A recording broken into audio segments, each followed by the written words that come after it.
क्या आपने कभी सोचा है कि मरने के बाद आपका क्या होगा? क्या यह अंत है या बस एक अंतहीन भूल भुलैया की शुरुआत? शास्त्रों के अनुसार इंसान का शरीर पाने से पहले हम 84 लाख अलग अलग शरीरों से गुजर चुके हैं। कभी कीड़ा, कभी पेड़, तो कभी कोई हिंसक पशु। लेकिन क्या होगा अगर मैं आपसे कहूँ कि इस महाजेल से बाहर निकलने का एक गुप्त दरवाज़ा है, एक ऐसा मार्ग जिसे कबीर साहिब ने आज से 600 साल पहले डंके की चोट पर बताया था, लेकिन दुनिया की भीड़ में वह कहीं खो गया। आज की यह वीडियो आपकी रूह को झकझोर देगी, क्योंकि आज हम कबीर साहिब के उस गुप्त मार्ग की परतें खोलेंगे जो आपको जन्म मरण के इस भयानक चक्र से हमेशा के लिए आज़ाद कर सकता है। हिंदू दर्शन और कबीर जी की वाणी में 84 लाख योनियों का जिक्र कोई मिथक नहीं, बल्कि एक आध्यात्मिक विज्ञान है। कबीर साहिब कहते हैं, 184 भरमत भरमत पोवा मानुष देही। इसका अर्थ है लाखों सालों तक भटकने के बाद यह मानव तन मिला है। लेकिन विडंबना देखिए, हम इस कीमती शरीर को पाकर भी फिर से वही गलतियां कर रहे हैं जो हमें वापस उसी चक्र में ढकेल देगी। जरा कल्पना कीजिए, जलचर यानी पानी के जीव, नभचर यानी पक्षी, और थलचर यानी जमीन के जीव, और स्थावर यानी पेड़ पौधे। हर जन्म में मौत का वही खौफ, वही भूख और वही तड़प। कबीर साहिब चेतावनी देते हैं कि यह संसार एक काजल की कोठरी है, जहां आप चाहे कितनी भी सावधानी से रहें, कर्मों की कालिक लग ही जाती है, और यही कर्म आपके अगले 84 लाख जन्मों का टिकट काटते हैं। आखिर हम इस चक्र में फंसते क्यों हैं? कबीर साहिब कहते हैं कि इसका सबसे बड़ा कारण है मन। साहिब की वाणी है, मनुआ तो पंछी भया, उड़ के चला आकाश। यह मन ही है जो हमें इच्छाओं के जाल में बांधता है। कबीर साहिब के अनुसार जब तक आप बाहरी कर्म कांडों, तीर्थ व्रत और दिखावे में फंसे रहेंगे, तब तक आप मुक्ति के द्वार तक नहीं पहुंच सकते। लोग पत्थर पूजते हैं, नदियों में नहाते हैं, लेकिन कबीर साहिब पूछते हैं, क्या मछली कभी मुक्त हुई? वह तो जन्म भर पानी में ही रहती है।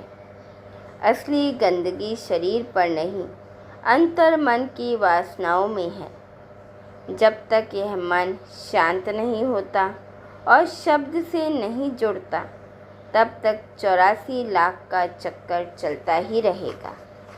अब आते हैं उस सबसे महत्वपूर्ण हिस्से पर, मुक्ति का वह गुप्त मार्ग क्या है। कबीर साहिब ने जिस मार्ग की बात की है वह है सार शब्द। वे कहते हैं कि इस दुनिया में 2 तरह के ज्ञान हैं, एक वह जो किताबों में है और एक वह जो अनुभव में है। मसीह कागज छुओ नहीं, कलम गहो नहीं हाथ। कबीर साहिब का गुप्त मार्ग कोई शारीरिक क्रिया नहीं, बल्कि एक आंतरिक ध्वनि है। इसे अनहद नाद या सत्य नाम कहा जाता है। उनके अनुसार जिस दिन इंसान को एक पूर्ण गुरु के माध्यम से उस गुप्त नाम की दीक्षा मिल जाती है, उसके संचित कर्म जलकर राख हो जाते हैं। मुक्ति के 3 सूत्र बताए हैं कबीरदास जी ने। पहला है गुरु की शरण। कबीर साहिब के बिना गुरु के मार्ग मिलना असंभव है। गुरु वह कुम्हार है जो शिष्य रूपी घड़े को भीतर से सहारा देकर बाहर से चोट मारता है ताकि वह सुंदर और मजबूत बने। दूसरा सूत्र है सहज समाधि। कठिन योग की ज़रूरत नहीं। कबीर जी सहज मार्ग की बात करते हैं। उठते बैठते खाते पीते उस परमात्मा की याद में रहना। और तीसरा सूत्र है कर्मों का निपटारा। जब नाम का सुमिरन शुरू होता है तो कर्मों की चैन टूटने लगती है। कबीर साहिब ने एक बहुत गहरी बात कही है जिसे सुनकर आपके रोंगटे खड़े हो जाएंगे। वह कहते हैं कि यह पूरी सृष्टि काल यानी समय के अधीन है। यहाँ जो आया है उसे जाना होगा, चाहे वह राजा हो या रंक।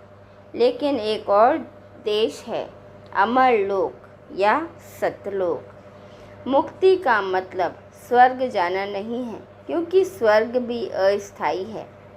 पुण्य खत्म होते ही आपको वापस 84 के चक्कर में फेंक दिया जाएगा। असली मुक्ति सतलोक पहुँचने में है, जहाँ ना बुढ़ापा है, ना मौत है और ना ही दोबारा जन्म लेने का डर। कबीर साहिब कहते हैं, चलो हंसा वह देश जहाँ पिया बसत है। वह देश आपके भीतर ही है, लेकिन वहाँ जाने का रास्ता सुषुम्ना द्वार से होकर गुजरता है, जिसे केवल एक सच्चा सद्गुरु ही खोल सकता है।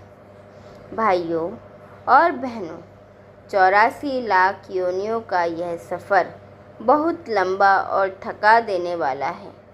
कबीर साहिब की वाणी हमें डराने के लिए नहीं बल्कि जगाने के लिए है। यह जीवन एक आखिरी मौके की तरह है। अगर इस बार चूक गए तो फिर वही अंधेरी गलियां और वही जन्म मरण का दर्द। अपने भीतर झांकिए। क्या आप केवल पेट भरने और सोने के लिए पैदा हुए हैं, या उस अमर पद को पाने के लिए जिसका वादा कबीर साहिब ने किया है? याद रखिए, कबीर जी का मार्ग प्रेम का मार्ग है, सत्य का मार्ग है। कबीरा खड़ा बाजार में लिए लुकाठी हाथ, जो घर जा रे आप ना चले हमारे साथ। क्या आप तैयार हैं अपने अहंकार का घर जलाकर उस अमर मार्ग पर चलने के लिए? कमेंट्स में सत साहिब ज़रूर लिखें और अपने विचार साझा करें। हमारे साथ बने रहने के लिए धन्यवाद। सत साहिब।